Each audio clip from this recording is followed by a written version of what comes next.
Et si un arbre pouvait nous aider à envisager notre avenir ?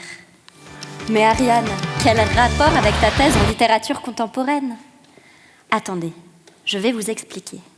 Un travail en littérature consiste à comprendre, à décortiquer et à décrire le plus précisément possible les mécaniques mises en œuvre par un écrivain pour produire du sens, et à voir comment, dans les textes, la réalité et la langue sont reconfigurées pour transmettre des idées de manière complètement inédite.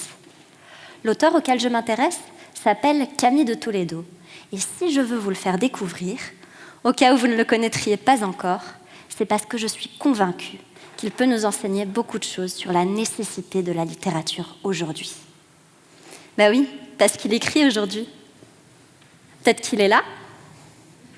Bonjour. Je m'intéresse à sa trilogie européenne, et comme son nom l'indique, l'Europe est au centre des préoccupations de l'auteur, et surtout notre manière d'habiter ensemble ce vaste territoire.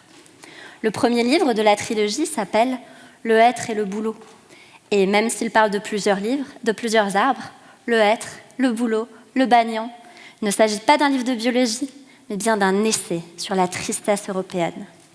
Une émotion qui, d'après l'auteur, hante nos sociétés et nous empêche d'envisager un avenir positif, parce que nous sommes figés par un passé traumatique nous empêchant d'avancer.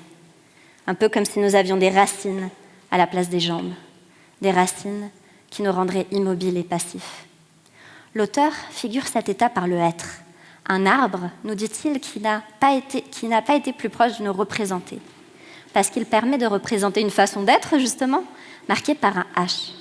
Le H de l'histoire, mais aussi le H de la hantise.